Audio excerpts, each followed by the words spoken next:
Sega.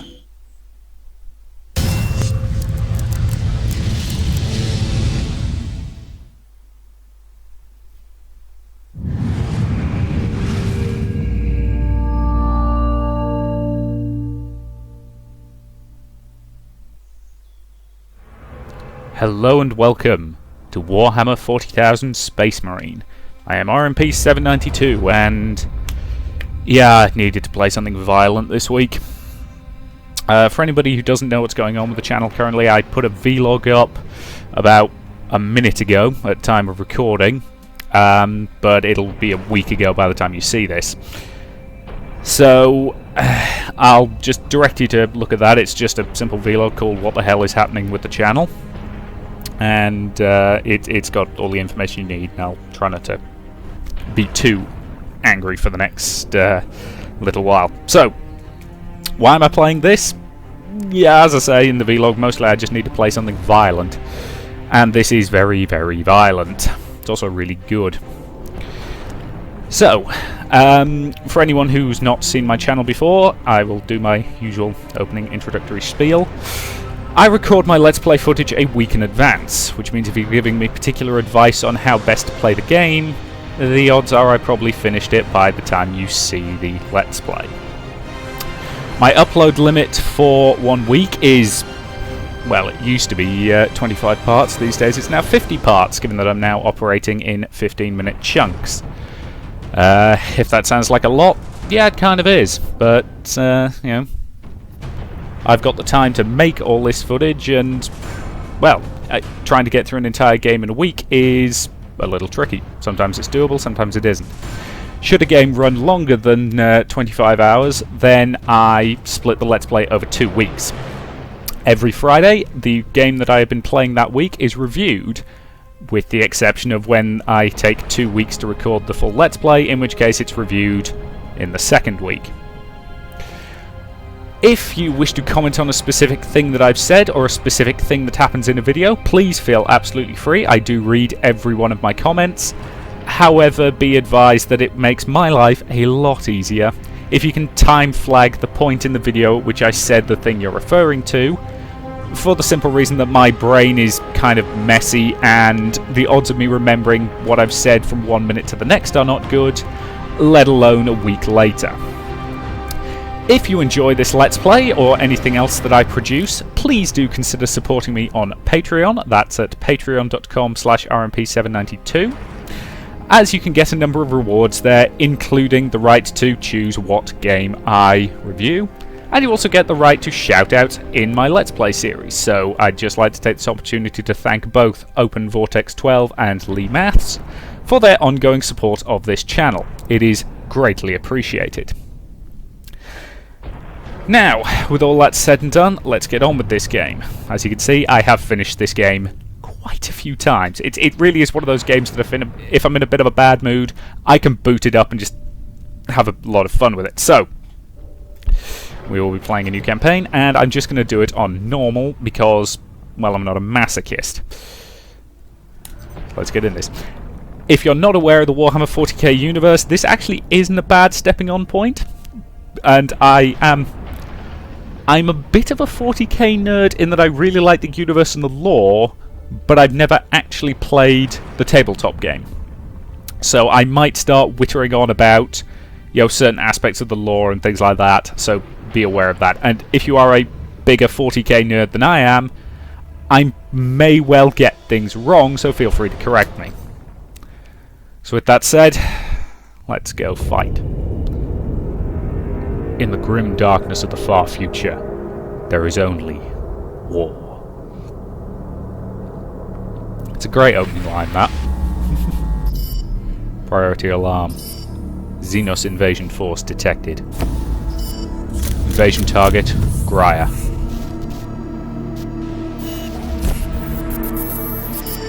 Designation, Forge World. Manufactura Majakis. Industrial output,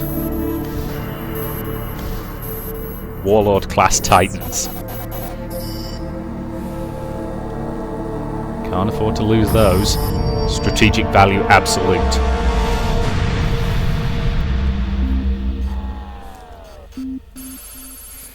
Xenos invasion in progress. Recommend course of action. Exterminatus? Negative. Strategic value absolute. Deploy capital weaponry? Negative. Estimated reduction in manufacturing output unacceptable. Liberation fleet? Affirmative. Minor elements in system. Delay unacceptable. Loss of strategic assets on Gaia unacceptable. Escalate area denial. Request executive order. Adeptus Astartes Ultra. Response incoming. Deploying the Ultramarines. Now, of all the guys they could have gone for, why'd they go for the Ultramarines? I mean, as Space Marine legions go, don't get me wrong, they're a very good legion at getting the job done, but they're just not that interesting, relatively speaking, in the grand scheme of things. Incidentally, I love the music for this game as well. Listen to it.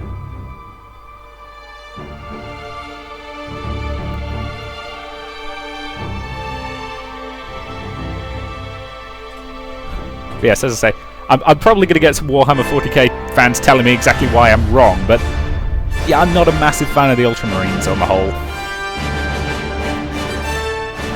I mean, I appreciate that Gulliman basically, well, he did literally write the book on Space Marines, given that he wrote the the Codex Astartes, I should say. But, yeah, Blood Angels. Blood Angels would have been kind of interesting.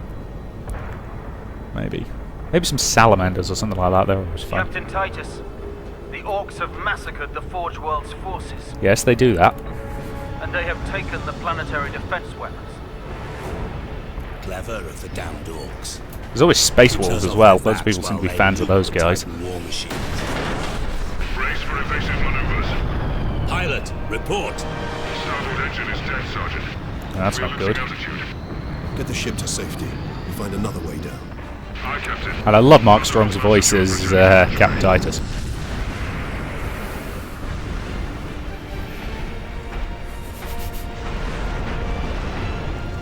Just straps on a jump pack, because why the hell wouldn't you?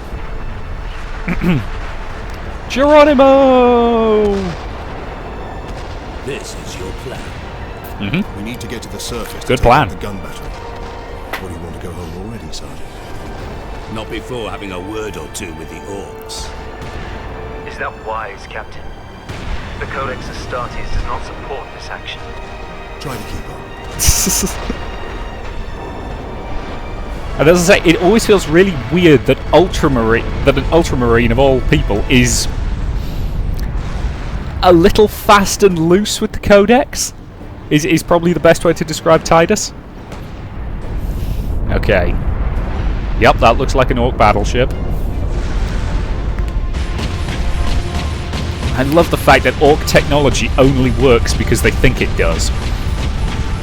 That's one of my favourite bits of 40k lore, is the fact that the vast majority of Orc technology shouldn't work, but because they're all convinced it does, they have this kind of gestalt psychic link that means that the stuff, as long as they think it works, it does.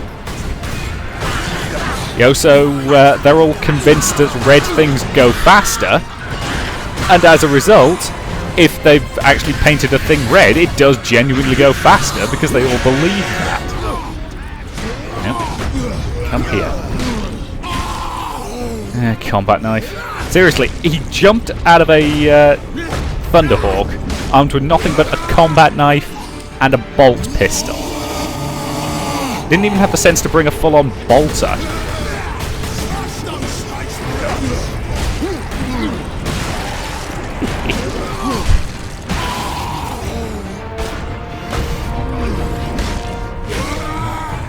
Maybe a plasma gun? I don't know.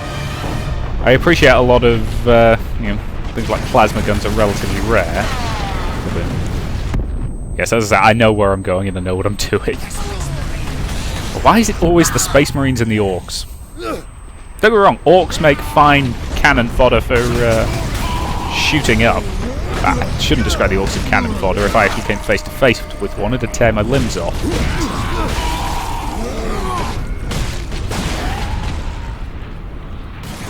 Bom-ba-da-bom-ba-da-bom. Because they're not exactly the brightest enemies in the 40k universe. I say, it's a pity we're never going to see a sequel to this game, or we're very unlikely to. Ever since THQ went under. Get off my ship, Space Marine! Hello, ugly. Now, I'll freely admit, based on the lore, Tidus is a wee bit overpowered. You know, in terms of, yes, Space Marines are really damn good, but the sheer amount of orcs he kills is ridiculous. I mean, he is... The numbers he kills, he's fighting like a Primarch, basically. And if you don't know, the Primarch... There were 20 Primarchs, sort of. You know, there are at least a couple who have been forgotten. And, you know, if a Space Marine is an ultra-advanced modified human being, so they're very tall, they're very strong, and they've got an awful lot of upgrades to them that include things like fusing their ribs together so that it basically forms a... So it basically creates a bulletproof shell across most of their organs. Yeah, put it this way. A modern military fighting a Space Marine in full power armor would probably lose unless they got lucky. You know, they are walking engines of destruction, and they are very, very hard to stop. The Primarchs are to Space Marines what Space Marines are to normal men. They're an order of magnitude above even that. You know, the Primarchs often get referred to basically as demigods, and it's not an entirely inaccurate way of describing them.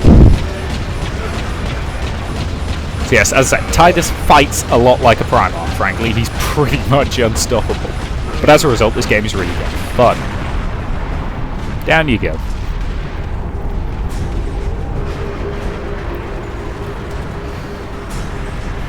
Because let's face it, he just took out an orc battleship armed with a knife and a gun. Not even a particularly good gun either. I mean, don't get me wrong, bolters are, well... If you're not aware, bolt pistols basically fire high explosive... bullets is probably the most accurate term, but it feels kind of inadequate to describe just how chunky a bolt is. I mean, one hit from that bolt pistol would explode an entire human's torso completely. You know, there'd be limbs flying everywhere if a human being took a direct hit from that bolt pistol. But, yeah. Yeah, so that's kind of a badass way to open the game. Yep. That was mildly annoying.